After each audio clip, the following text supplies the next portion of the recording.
It's time for another episode of this Lincoln Penny Hunt and Album Fill.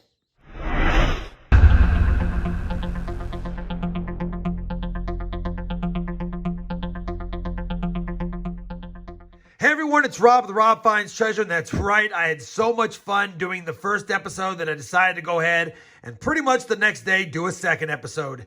Now, if you guys haven't watched the first video where we kicked off this new series, I'll have the playlist to it down below, and I'll even stick a link to it above here.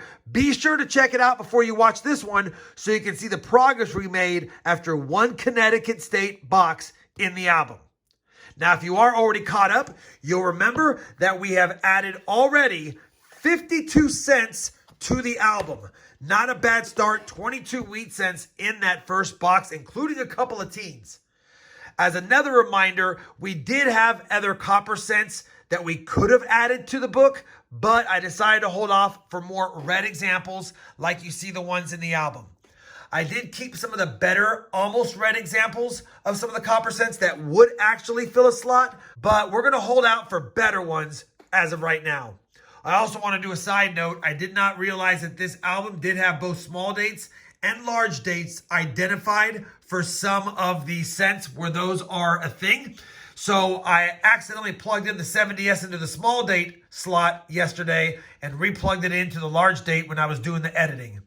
Now, as I mentioned in the other episode, as far as wheat cents, we will be updating them with better examples as we find them. But once one of the copper or modern cents are plugged in, we will not be unplugging them other than the 68S, 69S, 70S, 71, 72, 73, and 74S. I don't see a lot of those memorial back cents with the S mints from those years prior to them going to just proof strikes. So if I find any at the end of the box, I plug them in, and I will upgrade them if we get better examples. We've already got a 2-minute intro, so it's time to stop talking and get to hunting.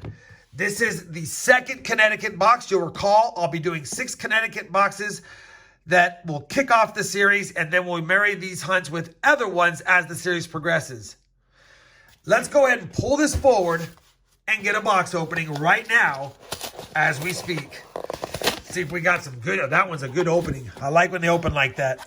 Oh, we got a wheat cent ender right there. So definitely love seeing that. We've got a Canadian cent ender and another Canadian cent ender. And I know some of you said, Rob, why don't you do a Canadian album along with it? The reason why is after these 6 Connecticut boxes, I don't see very many Canadians in mine. So while I could do that, it would basically be an unfinished album as well. I already have a Canadian cent album, so I don't need to worry about that, but maybe in a future series, we'll add that in.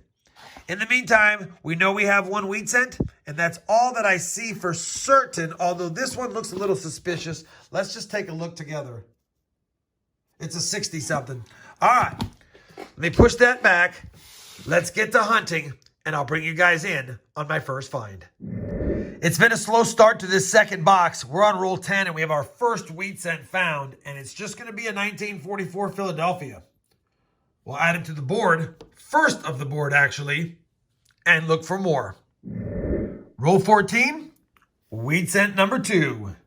This one is going to be a 1958 Philly, so I think we've only found 2, but 2 that we already have.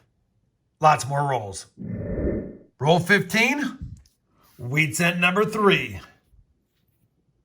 1941. We already have that, but again, we like to check these for any of the doubling, and I have a video, if you guys haven't seen it, to see what to look for, and I found a couple of valuable ones.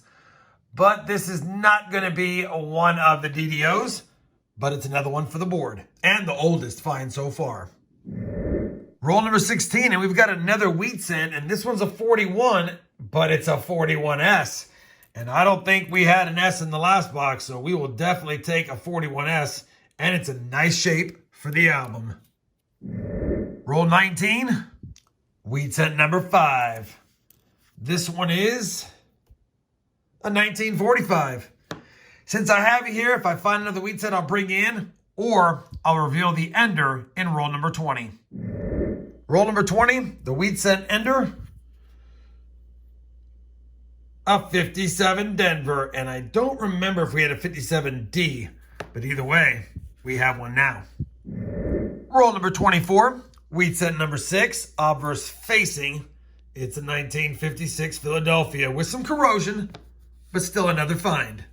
We're on roll number 34, and it's been a while since the last wheat cent, and we finally found number 8. Unfortunately, I already saw it, and it's another 1944, one we don't need. But it's one for the board, 2 away from double digits. Roll 35, wheat cent number 9. It's a 40-something. It's a 46 Philly. I think we have that one as well. Roll number 40, and we made our 10th wheat cent of the box. Hopefully it's one we need. And it's not. It's another 1941. But again, we'll check it. See if it has any of the doubling on it whatsoever.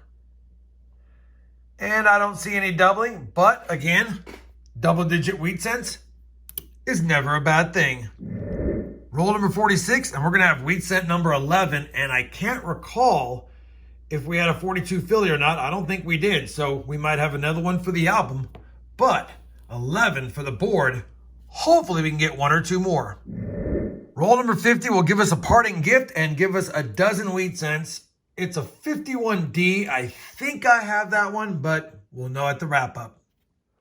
Well, we finished the second box of this Penny Hunt and Fill series, and I'll be honest, I was pretty picky.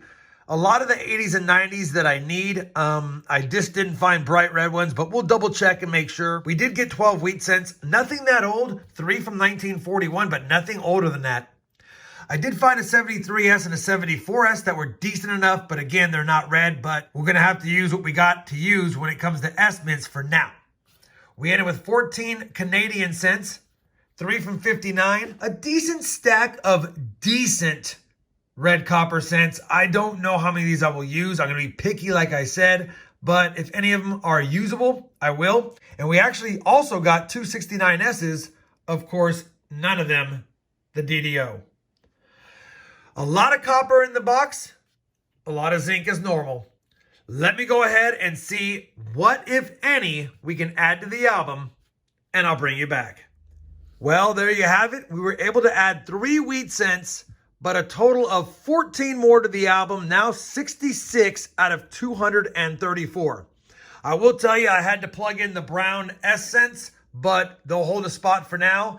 And I even used a couple of other lesser quality copper cents, but they were good enough for the album. And even if we find something better than, say, that 1970, it's not going to be much better.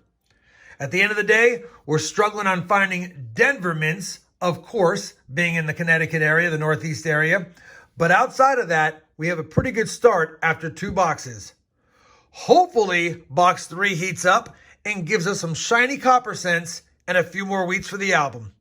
If you're enjoying this Penny Hunt and Fill series so far after 2 episodes, I'd appreciate a thumbs up. And as always, everyone, happy hunting, and thanks for watching.